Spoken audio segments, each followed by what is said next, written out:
अस्सलाम वालेकुम। मैं हूँ डॉक्टर शबाना नाज, मास्टर्स इन न्यूरोमस्कुलर। पहचान टीवी देखने वालों को दोबारा से सलाम।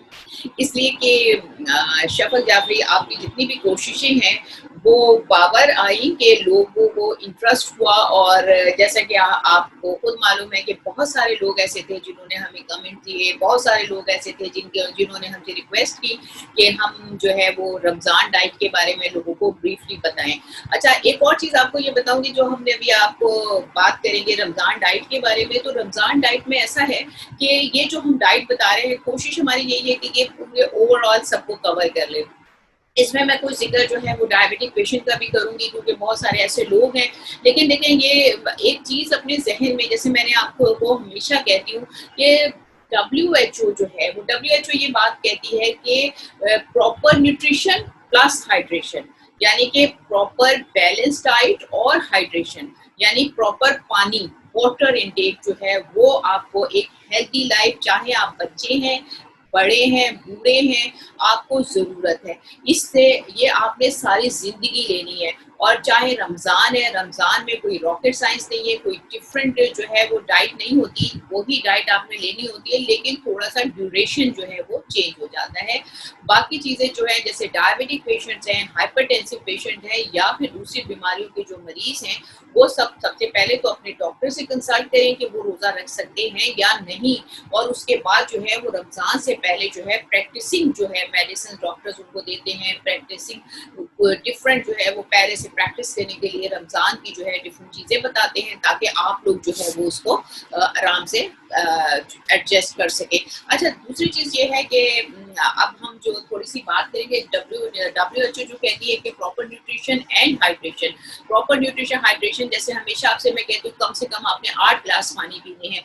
और उसके बाद न्यूट्रिशन जो है वो प्रॉपर एंड हेल्दी न्यूट्रिशन जो है वो बहुत सारी चीज़ों से हमें रोकती है, जैसे कि मेल न्यूट्रिशन। आपको पता है जो मेल न्यूट्रिशन की वजह से क्या होता है, आपकी ग्रोथ डिस्टर्ब होती है। उसके अलावा वो आप जो है अंडर वेट हो जाते हैं, या फिर ओबेसिटी, वो भी आपकी मेल न्यूट्रिशन की वजह से होती है।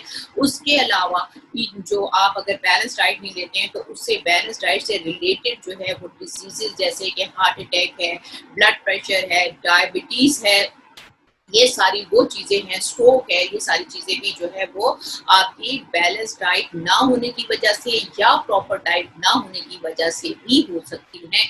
तो कोशिश यही है कि आपने जो है एक जो असूल जो आपने बनाना है, वो आपने बनाना है बैलेंस डाइट का। अच्छा, अब जब जैसे रमज़ान का मैंने बात की, रमज़ान में जो है आपने जब भी रमज़ान डाइट की बात करते हैं या आप रमज़ान के बारे में बात करते हैं, तो ये बात आपने अपने ज़हन नशीन करनी चाहिए कि आपके जो फूड्स हैं, आपकी जो मील है, आपका जो डाइट है, उसके अंदर 3 माइक्रो न्यूट्रिएंट्स जो हैं, जैसे कार्ब्स, प्रोटीन एंड फैट, ये बहुत इंपॉर्टेंट है।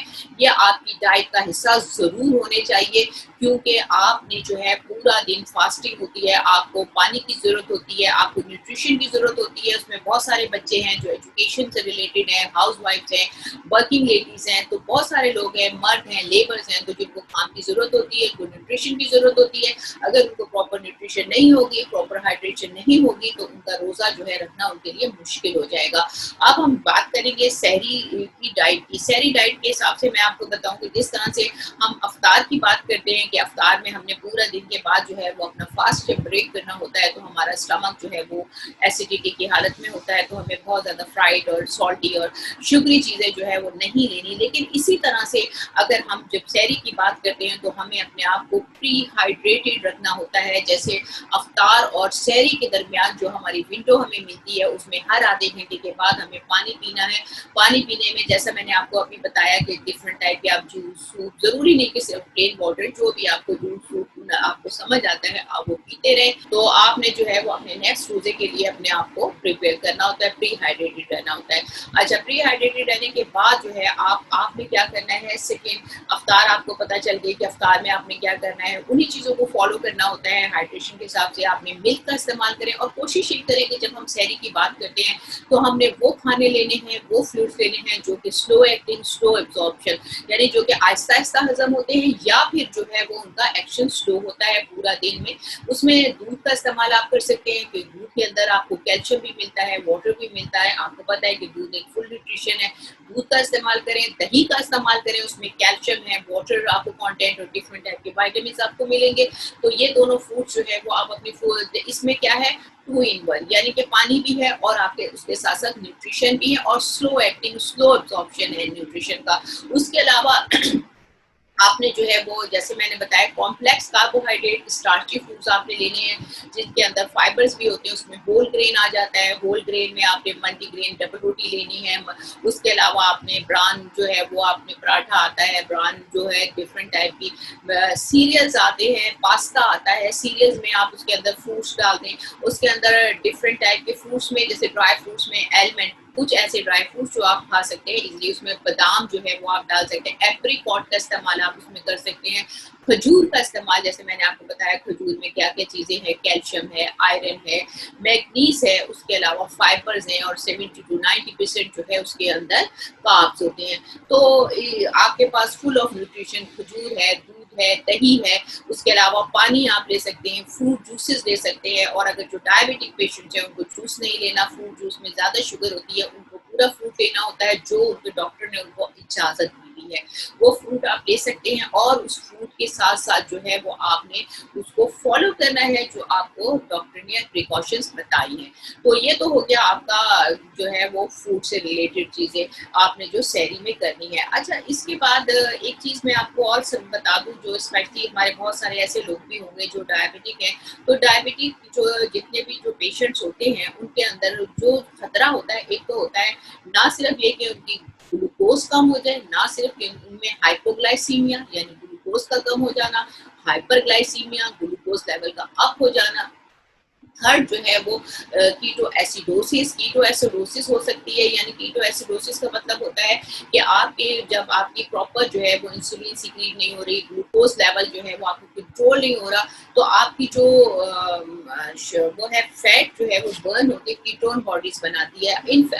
इन शॉर्ट आप ये समझे कि कीटोन बॉडीज का मतलब ये होता है कि आपके ब्लड में एसिडिटी बढ़ जाती है जो कि एक लाइफ थ्रेटनिंग कंडीशन हो जाती है।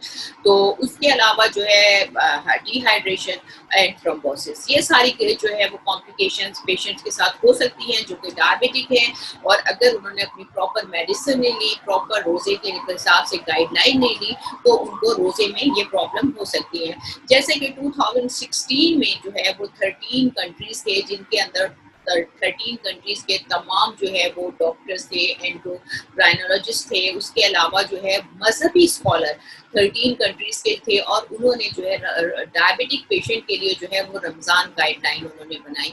उन रमज़ान गाइडलाइन का बनाने का मकसद ये था कि जो लोग रोज़ा रखना चाहते हैं, जो लोग उनको क्या क्या चीज़ें फॉलो करनी है और किस तरह फॉलो करनी है।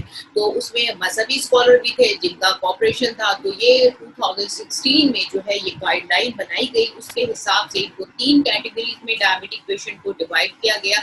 एक कैटेगरी कहलाती थी रेड कैटेगरी। रेड कैटेगरी जो कि हाई रिस्क पेशेंट होते हैं। रेड कैटेगरी पे वो आते हैं जो पहले ये कहा जाता था कि टाइप 1 जो डायबिटीज है, जो कि इंसुलिन डिपेंडेंट होते हैं, जो कि बच्चों में होती है ज्यादातर, तो वो पेशेंट जो है वो रोजा ना रखें, ये पहले कहा जाता था। लेकिन अब क्योंकि 2016 के अकॉर्डिंगली जो गाइडलाइन ऑफ डायबिटिक पेशेंट है उसके हिसाब से वो ये कहते हैं कि इसमें वो लोग आते हैं जैसे जो कि इंसुलिन डिपेंडेंट होते हैं, या वो जो है वो प्रेग्नेंट है, फीमेल्स हैं जो बार बार इंसुलिन का इस्तेमाल करती हैं। खैर जो भी है, दो टाइप ये जो है रेड उसमें आते हैं। तो इनको जो है कोशिश ये करनी चाहिए कि रोज़ा ना रखें, और अगर वो रखते हैं तो स्ट्रिक्टली जो है वो अपने डॉक्टर की गाइडलाइन के अंडर रखें। ये तो हो गए रेड कैटेगरी। रेड कैटेगरी के बाद आती है येलो कैटेगरी। येलो कैटेगरी में जो है वो लोग आते हैं जो कि अगर उनका जो है वो एक टाइम इंसुलिन लेते हैं, उसके बाद जो है वो अपनी शुगर को मेंटेन करने के लिए ओरल जो है वो यानी गोलियाँ या दवाएँ जो हैं वो ओरली लेते हैं ताकि उनकी शुगर मेंटेन रहे और उनकी शुगर अनकंट्रोल्ड होती है, कभी ज़्यादा हो जाती है, कभी उनकी फास्टिंग ज़्यादा हो जाती है, कभी उनकी रैंडम ज़्यादा हो जाती है, या फिर वो फीमेल जो कि प्रेग्नेंट है, उन फीमेल्स का भी ये है कि वो या तो इंसुलिन से अपनी शुगर को कंट्रोल कर रही होती हैं या अपनी ओरल दवाओं से, यानी कि उनको डिफरेंट चीज़ें चाहिए होती हैं अपनी शुगर को कंट्रोल करने के लिए, क्योंकि उनकी शुगर अनकंट्रोल होती है।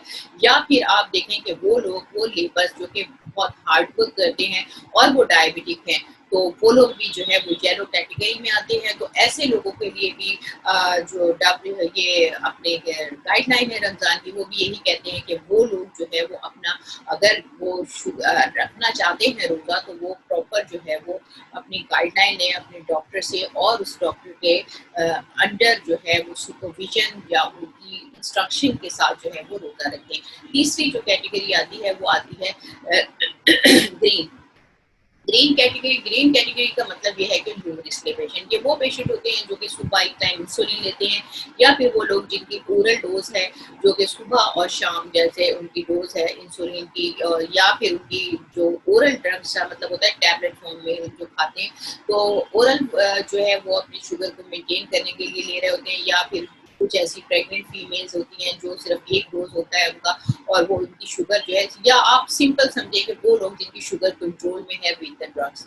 तो उसके बाद आपने ये करना होता है कि इन मेडिसिन के साथ साथ जो है ये लोग अपना रोज़ा रख सकते हैं, और लेकिन जो है अपने डॉक्टर से पहले जो है, जैसे मैंने आपको बताया, पहले क्या होता है, पहले से जो है प्री प्रैक्टिसिंग होता है, पहले से जाके एक हफ्ता पहले से डॉक्टर से अपना वो टेस्टिंग रखते हैं कि आपकी फास्टिंग शुगर कितनी है, एक हफ्ते तक आपने टेस्ट करनी होती है, आपकी रैंडम कितनी है, यानी वो शुगर लेवल आपका मेंटेन किया जाता है, उसके हिसाब से अकॉर्डिंगली आपको दवाएं दी जाती हैं ताकि जो है वो आप रोजे में उसको कंट्रोल कर सकें। अच्छा, अब टाइप 1 है, जैसे मैंने आपको बताया डिफरेंट 3 इसको कैटेगरीज में इन्होंने डाल दिया था, yellow, green and red. Red जैसे नाम से पता चल रहा है कि रेड खतरनाक यानी कि जो अनकंट्रोल्ड है या जो इंसुलिन डिपेंडेंट है। येलो वो है जिनकी कंट्रोल नहीं होती, कभी कम कभी ज़्यादा। और ग्रीन वो हैं जो कि अपनी कंट्रोल है और वो अपनी मेडिसिन लेते हैं, तो वो रोज़ा बिला झिझक रख सकते हैं, लेकिन वो भी अंडर सुपरविजन। अच्छा, और उसके अलावा ये कि एक और गाइडलाइन में ये बताया था कि अगर आपने रोज़ा रखा हुआ है तो रोज़े के दौरान अगर आप समझते हैं कि आपकी तबीयत खराब हो रही है, तो आप अकॉर्डिंग टू द गाइडलाइन जो उन्होंने डायबिटिक पेशेंट की रमज़ान गाइडलाइन है उसमें, कि आप अपना शुगर टेस्ट कर सकते हैं और आपका रोज़ा नहीं टूटेगा अगर आपकी शुगर 70 ग्राम पर डेसीलीटर से कम हो और 300 ग्राम पर डेसीलीटर से ज़्यादा हो, तो फ़ौरन आपने अपना फास्टिंग जो है वो ब्रेक करना है या अपने डॉक्टर से कंसल्ट करना है।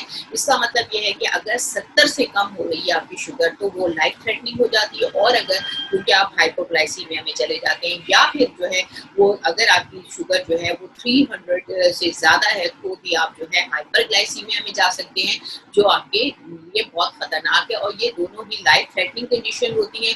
अगर आपकी 70 और 300, ये जो दो रेंजेस मैंने आपको बताई हैं, अगर आपकी शुगर इस लेवल को क्रॉस करती है, तो आपने फ़ौरन अपना जो फास्टिंग है उसको ब्रेक करना है, अपने डॉक्टर से कंसल्ट करना है। अच्छा, एक और चीज़ जो है, अब हम अगर ये बात करते हैं कि इसमें एक और जो डायबिटिक पेशेंट, कोई डायबिटिक पेशेंट ऐसे होते हैं, उसमें एक चीज़ का ख्याल रखा जाता है कि ऐसे लोग जिनकी पिछले साल, पिछले 3 महीनों में जो है वो शुगर फ्लक्चुएट हुई है और हाइपो में गए हैं, तो उन्होंने भी अपनी शुगर को कंट्रोल करना है। बस जज़ाकल्लाह, दुआओं में याद रखिएगा, और नेक्स्ट किसी सेशन में हम आएंगे। अल्लाह हाफिज़।